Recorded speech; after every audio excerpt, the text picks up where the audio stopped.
Good morning, everyone. Morning. I am Fulendra Mishra. Most of you will be taking course with me in your first semester. I am the department chair for civil engineering. Civil engineering department, we have 3 degree programs. One undergraduate degree in civil engineering. We also have emphasis in architectural engineering, but civil engineering degree is the main degree that we have. And then we have 2 graduate programs.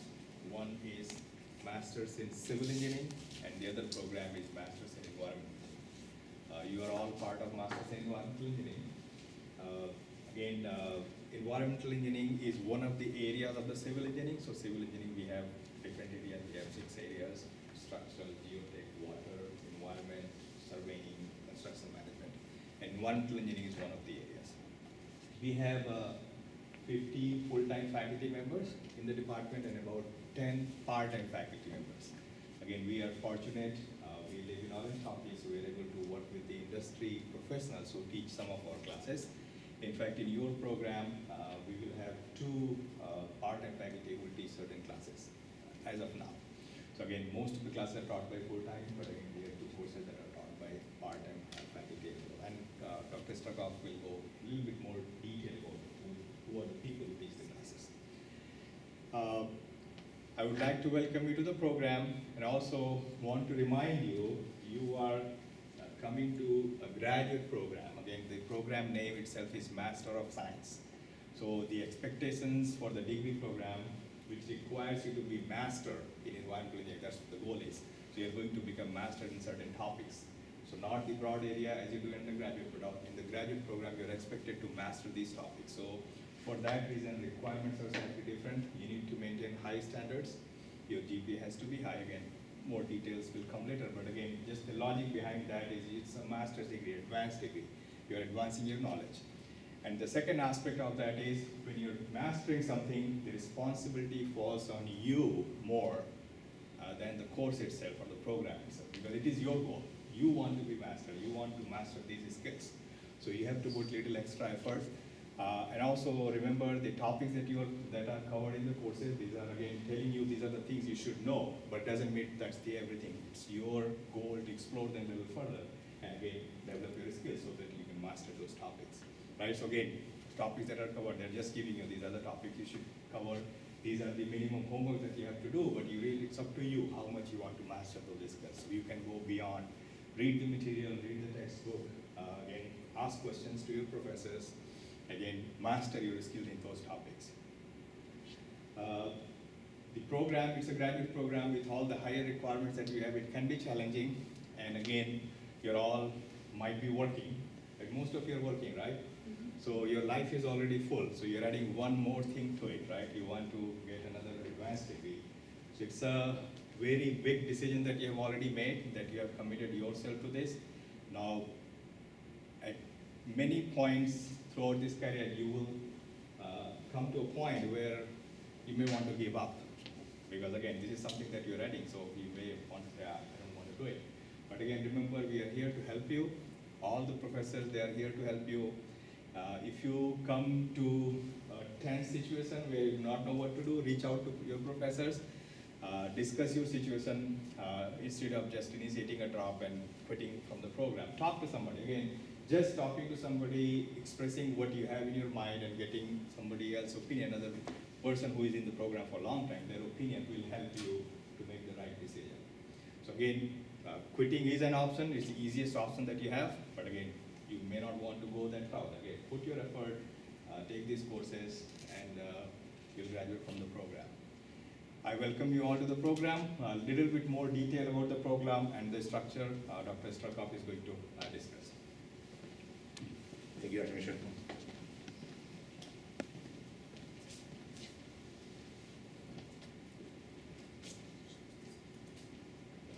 Yes, so I'm Gary Stakov. I am the program coordinator currently for environmental engineering, and I also want to add that I'm also your academic advisor.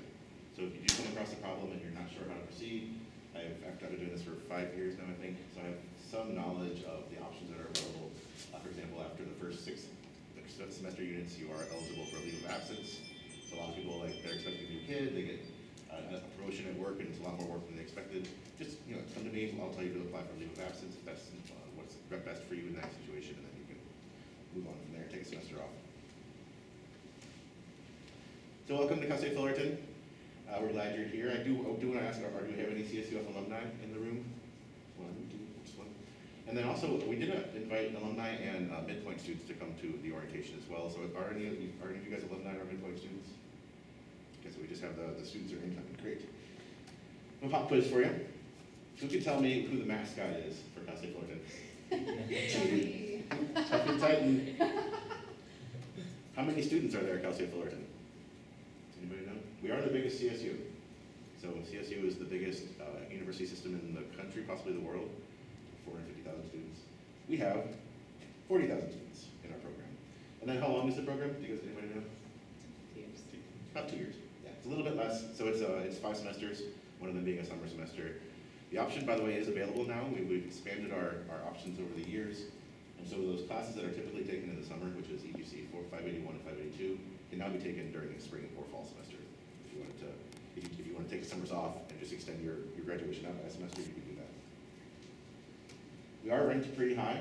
Ranked 6th in the nation for online masters in environmental engineering, ahead of some pretty big name schools. And we're ranked 29th in the nation by US News and World Report. That's a little different because it's not just environmental, that's all engineering programs. So we share that with software engineering. But what I want to point out is that out of that 29, the first 28 are all programs with PhD programs, or they're all schools with PhD programs. What that means is that they bring a lot more funding. The rankings are a little bit weird. If you have the money, you can tilt the scale in a way that when you answer the questions, the survey is like 300 questions, it's ridiculously long. But you can tilt the scale in such a way that you get higher. But we don't have PhD programs. We often struggle to like hire new people to support things. So we've been pretty darn good. 3rd in California, so we're only behind UCLA and USC. And we're also ranked really high for faculty. As I was mentioning before, a lot of those programs that have PhD programs, they actually hire adjunct faculty. We do have 2 adjunct faculty now, but their programs are taught almost entirely by people who are not full-time professors. Your classes in this program are taught almost entirely by full-time professors. Dr. Kuo and Dr. Coworker may join us later. I have Zoom open in the background right now. Dr. Kuo was flying in from DC today, so he wasn't able to be here this morning. And Dr. Coworker, the second picture out there, is currently in Dayton, Ohio, working at the Air Force Institute of Technology. But we do have Philendra. Dr. Mishra is here. I'm here.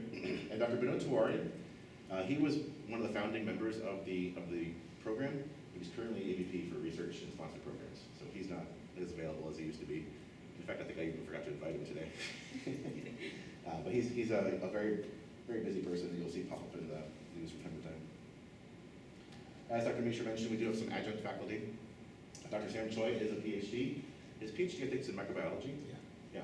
So he's one of the few students, we've had a few come through, who have a PhD in something else and then come in here to get a master's in environmental engineering. So he did his PhD first, came back for a master's with us, and now teaches our water treatment class.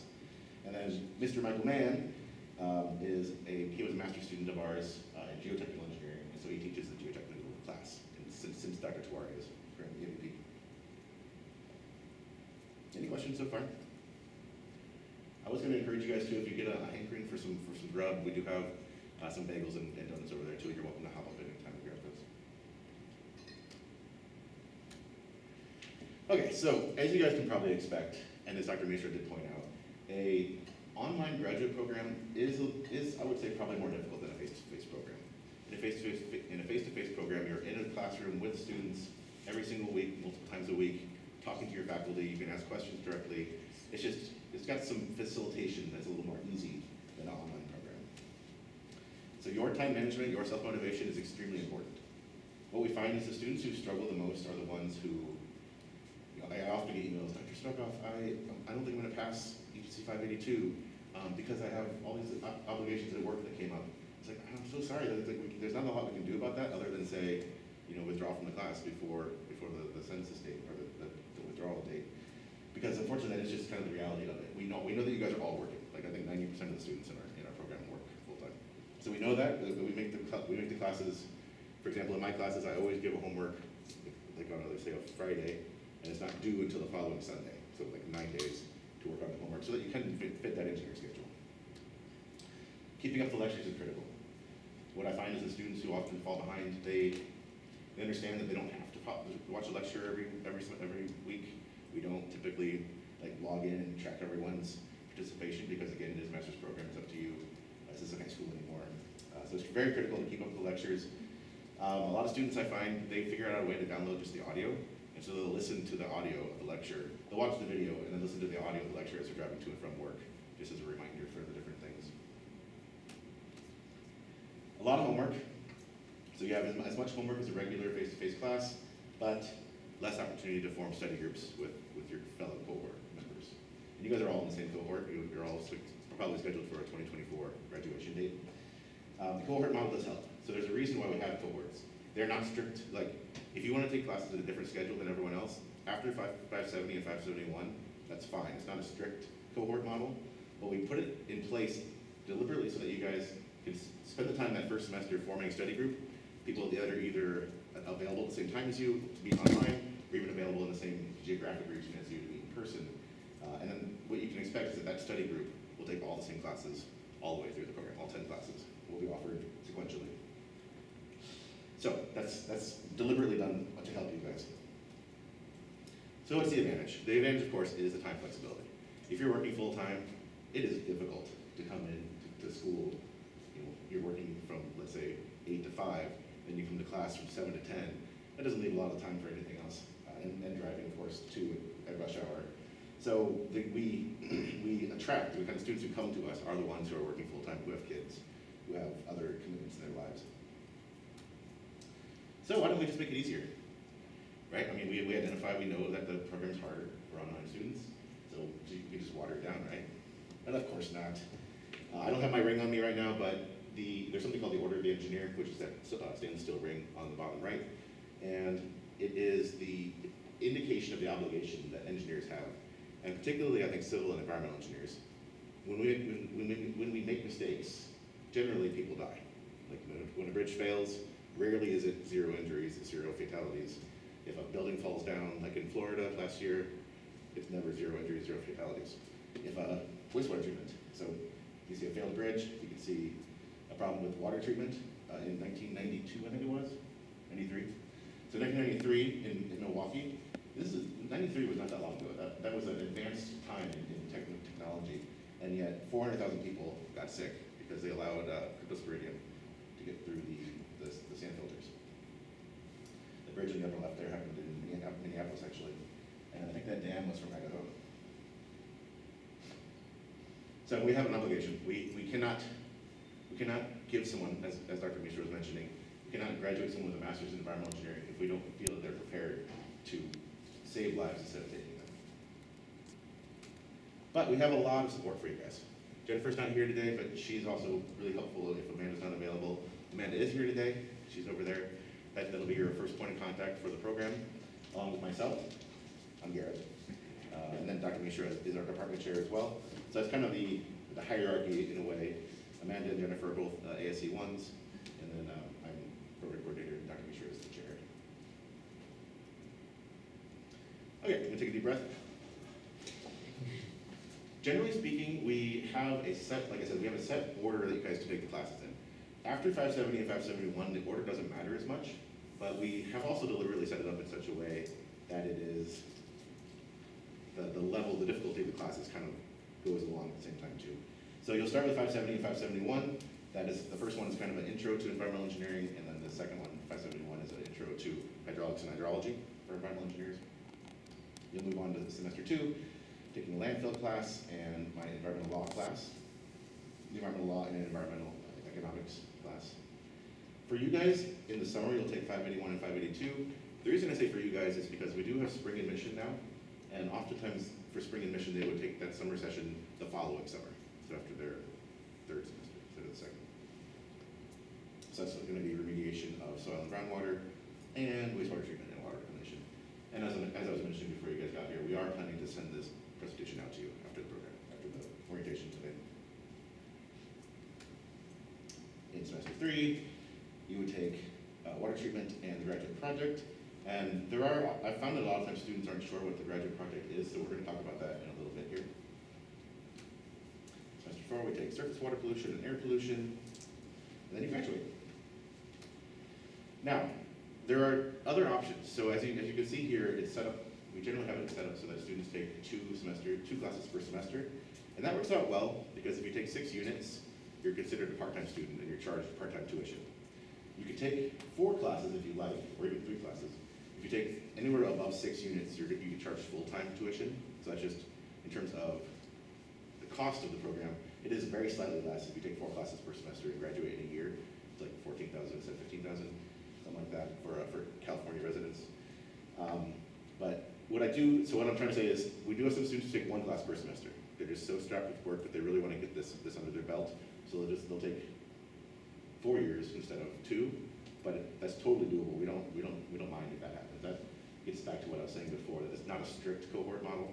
Like if you stick with the cohort model, you can stick with the same study group, but it's not necessary. But we do have some students. We've had 4 or 5 students over the years who took 4 classes per semester and finished in 12 months. But I think you have to have some certain criteria in order to meet that goal, which is you probably should be single, no kids, no job, no friends, and a serious glutton for punishment. It's a lot, honestly, to take 12 units. You graduate sooner, and the one person I remember who did it, she needed to get done so she could move to the Bay Area. She wanted to just be done with the program, so she was taking 5 classes, getting A's in all the classes too. She was crazy, really good, but yeah. Okay, so as Dr. Mitra mentioned, there are different graduation requirements at the graduate level than the undergraduate level. One is you have to complete all of your prerequisite courses. Most of you guys don't have that many anymore.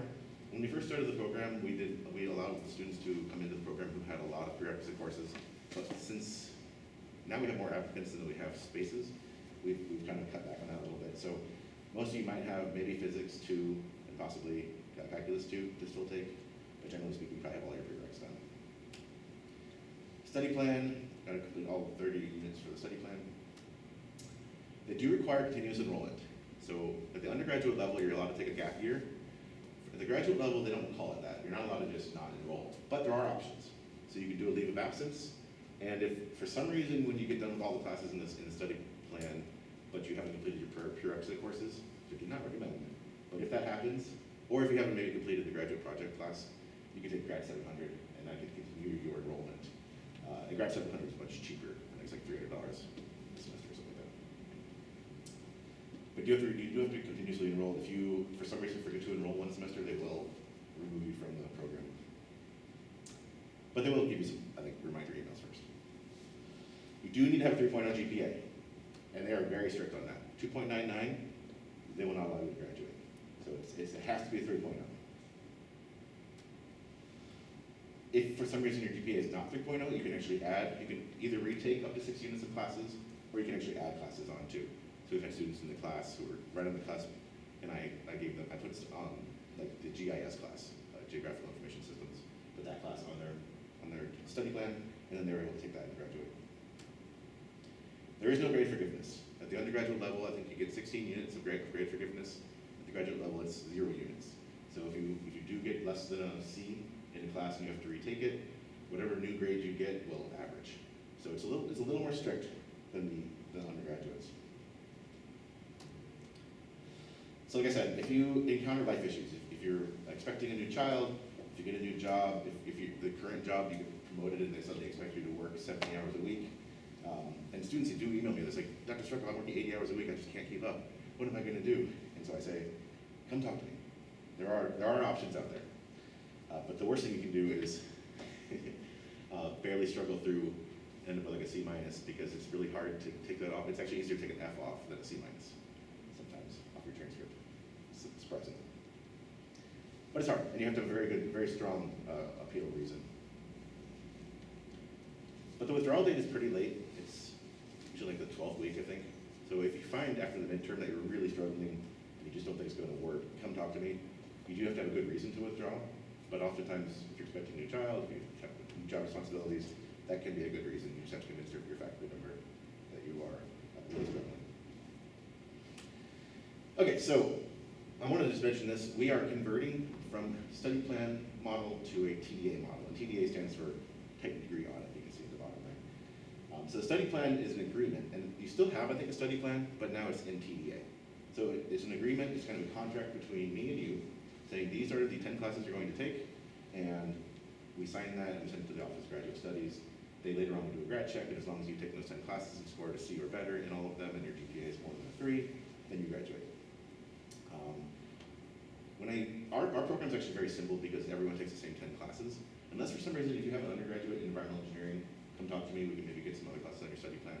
But most students that come in do not have an undergraduate in environmental engineering, so they can use all the classes that we teach.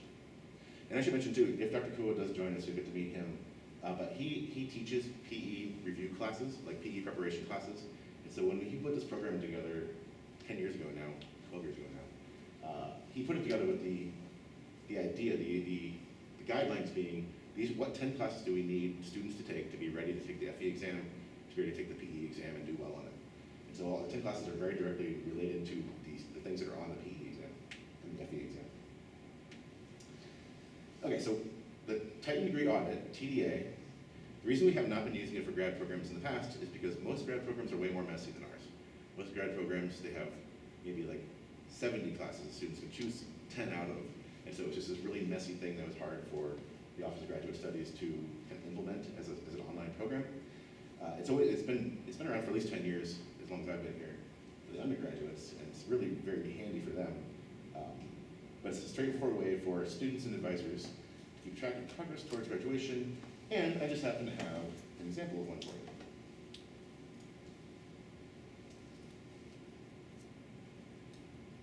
So hopefully you can see that. I don't know if you want to maybe show them, because they won't be able to see this on the video. So I just want to show you what it looks like. I cropped out the name of the person so you can't see that, but it looks something like this. You kind of scroll down, it shows you your study plan courses, the courses you've taken, the grades that you have. Eventually will show you your GPA, and I think it also shows you the classes you haven't taken. So if you scroll down far enough, I think it'll show you, well, maybe it will. In the undergraduate version, it shows you the ones you haven't taken yet. If they haven't completed it, it'll show underneath. If they haven't On the completed bottom? the class, or if it's not in progress, it'll show underneath. Okay, maybe it's just not in this version. In the top, I think it has, right, when it has the requirements. So it does say these are the classes missing. Okay, yeah. Yeah, 581. In progress. So as you can see, it is, well, we're just switching over this fall. So I think we'll still be doing study plans for people who are before you guys, but just not switching over. And I wanted to show you what that looks like. You can log into it yourself. You just run an audit, and you have to click a couple buttons, and also you have to make sure, hopefully you remember this, but when you try to access the TDA, you have to click a little button and change it to graduate, or post-bac, they call it, post-baccalaureate, instead of being undergraduate.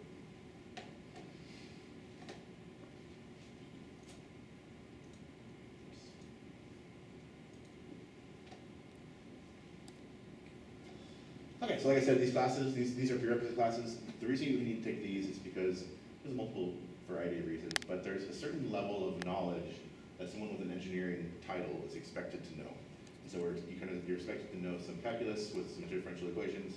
You're expected to know some physics, some chemistry, some fluid mechanics, environmental engineering. But we waive those last two for almost everyone, because all you need to do, well, if you get a B or higher, and B minus counts in this case, a B or higher, you get 570, 571, we waive the requirement of fluid mechanics. And part of the reason for that is because they're not available in online classes in most places. It'd be hard to find an online version of that class. So in this program, you will use differential equations. I think, do you say you use them at 571? So in the very first semester, you're using differential equations. And then in the very last semester, 546, you also use differential equations. And we use a ton of chemistry. So almost every class will have some chemistry in it. So make sure you take those first. Get them out of the way. And let me just add, it says 2 semesters of calculus with an intro to differential equations. That's because our calculus 2 class, 150B, does have a module on differential equations. Okay, so this is the part that you're not going to like to hear. And you probably already know it since you probably already received an invoice. But all students on campus, at Cal State Fullerton right now, there is no differentiation between online students and in-person So like maybe if you went to the University of Phoenix, they might have a different differentiation for that. But here, all students, doesn't matter if you're online or not, you're charged campus fees. But the cool thing is if you are local, if you're not local, it's not great, but if you are local, you can use the rec center, you can use student union, you can use the children's center on campus. It was great. I used it myself for a while. And then you also have online fees, and this is $33 per semester hour, and it's used to enhance your educational experience. So training for us, the faculty, it funds Amanda's position, lunch during exams, this orientation, the food that you're going to get in there, that's all funded by these online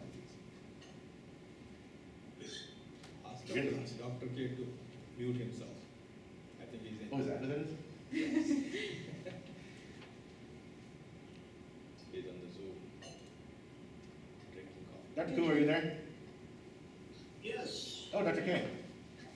Hello, how are you? Do you want to take a couple minutes and introduce yourself? Yeah, sure. Hello. I'm Sudarshan Kumar Thakkar, Dr. K, Professor of Civil and Environmental Engineering.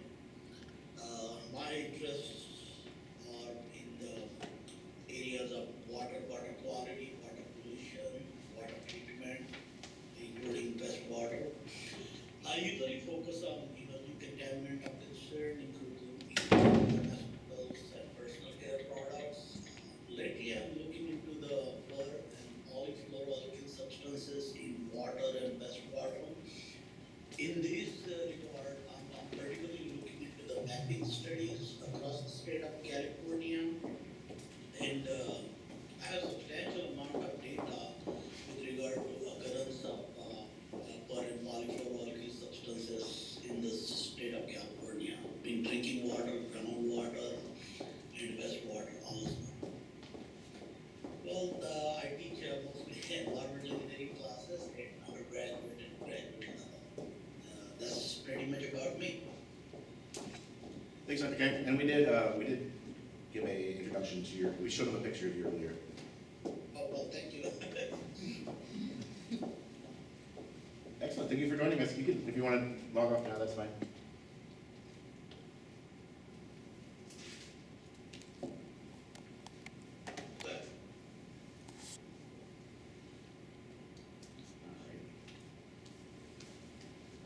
Perfect. Okay, so that's Dr. Kerwiker. He teaches 546, which is the surface water class. He teaches wastewater class, and I think he teaches 581 sometimes too. Exams are normally taken, speaking of exams, so exams are a little bit in flux right now, I have to admit. During COVID, when everything was locked down, they actually closed all the testing centers. And so at that time, we were giving online exams. And at that time, we kind of figured we would continue doing online exams just in Canvas until we started seeing problems. And unfortunately, we have started identifying that there seem to be some discrepancies in some of the exams. And that's, academic dishonesty really bothers me a lot because unfortunately the academic experience is kind of a competitive experience. And if someone's taking advantage of other students, that really, it's unfair for one thing, and also it just seems criminal. So we are going to go back to in-person exams, it sounds like. We still have to talk about it a little bit. It'll show up on your syllabus, whatever we decide. But it's not that hard. We do offer, especially for you guys that are here today, we do offer a testing center on campus to be able to come in at 10 o'clock, take your exam. We'll usually have pizza, and then another exam at 1 o'clock. So it's a full day. But actually, that kind of models the FA exam and the PE exam too. The FA exam, I think, is 16 hours. I think it's like 2 8-hour days of exams. So it's kind of crazy, but maybe something, a good experience to get used to that here in the graduate program. If you are not close enough, so for those of you on video, if you're not close enough to Custom Fullerton to come in on a Saturday and a Sunday for your exams, and by the way, we are scheduling it so most students will only have to come in Saturday or Sunday. We're setting it up in such a way that the classes that normally are taken together, like 570, 571, would be morning and afternoon of Saturday or morning and afternoon of Sunday. But if you're not close enough to come to campus, you can arrange to take your exam at an NCTA-approved testing center. Once you make the arrangements, contact Amanda. She will email them the exam from the faculty member, and then once you take the exam in a proctored environment, they will email it back. They'll scan it and email it back to us for grading. And that's what we did for the first 8 years of the program. and it worked pretty well. It's a lot, it's nice for you guys because you don't have to worry about other people getting the stuff on you somehow, like with their phone or something while they're taking the exam. And you don't have to take the exam that same day. So if for some reason you can't take the exam on a Saturday, one of the main reasons might be that you can't find a testing center near you that's open on a Saturday. Some of them are, some of them are not. You're able to take it up to the Tuesday following the scheduled weekend. So we generally don't like to have the exams before. So if the exam is scheduled for a Saturday, we'd rather you take it Saturday, Sunday, Monday, or Tuesday of that window there, not before the exam. But if for some reason you're like going on a honeymoon or something, just contact your faculty member, they can make arrangements for you. Or if you're going to a wedding or something you just can't get away from. And yeah, like I said, we do have a testing center on campus here, one Saturday and Sunday per exam.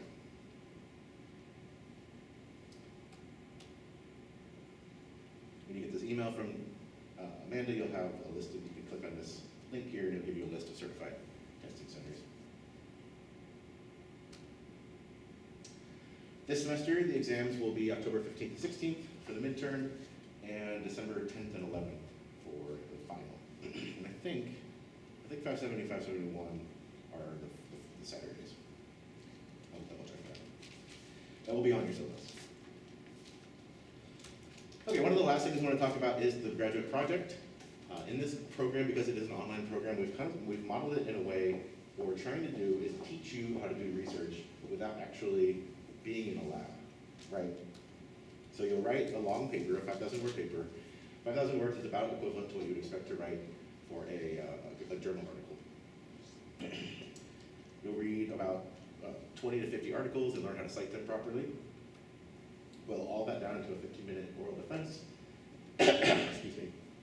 Which for a while now we've been doing the oral defenses as a video, and I probably will continue that. So you'll submit your oral defense as a video. I'll send it out to 3 students to peer review you, and then you'll get 3 students peer review, and then we assign the grades based on that. About half the grade comes from peer reviews and half the grade comes from the faculty. In the past, it has not been taught in a typical way of a typical class. It does not have 15 lectures like a typical class might have. Excuse me. We have 7 lectures and 5 assignments. And the assignments, I teach this class, by the way, so I teach graduate project.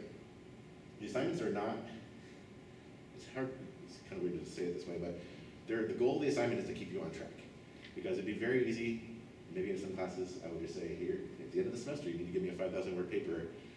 But I was the kind of student that I would start writing that about a week before it was due and be really struggling to get it done.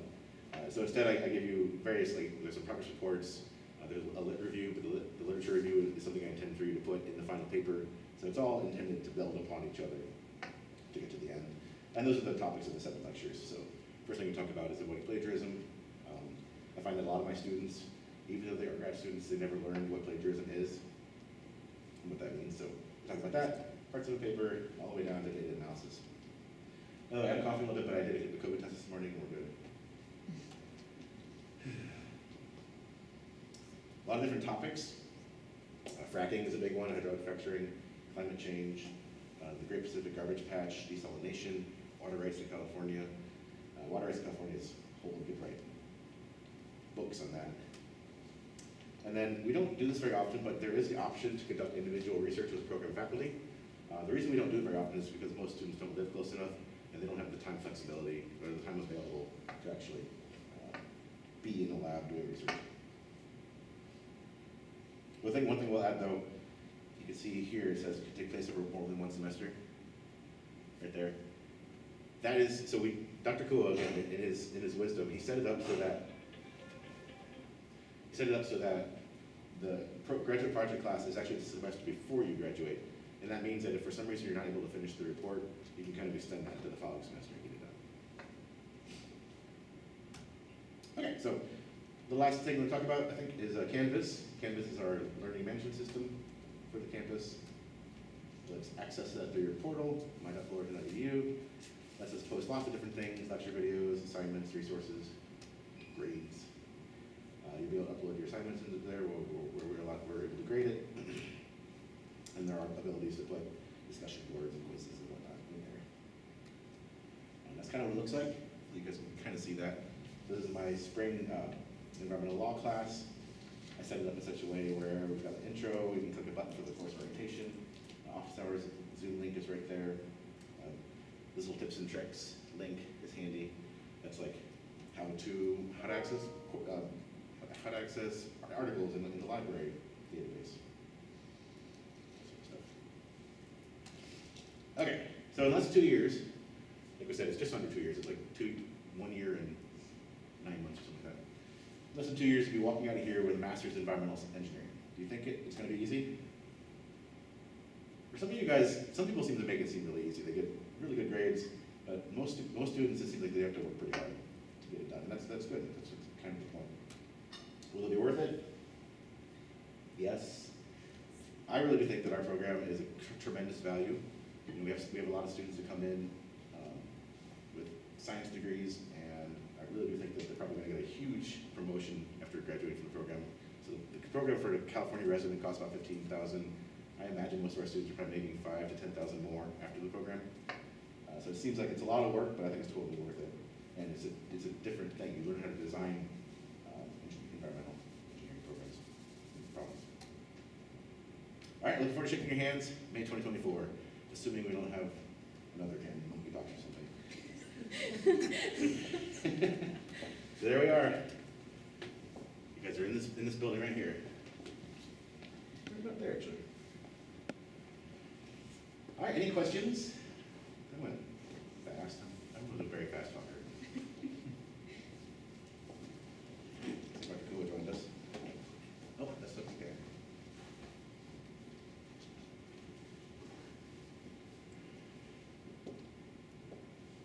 No questions at all? I never know if that means I talk too fast and no one has a clue what I just said, or if I've covered every possible thing in the course of 45 minutes. Well, in that case, if you look at your agenda, the last thing we want to talk about is, or the last part we wanted to do is a meet and greet. So if you guys want to kind of talk with each other, figure out if you live, you probably mostly live fairly close by. You could put together possibly a study group now and start thinking about how you want to approach that.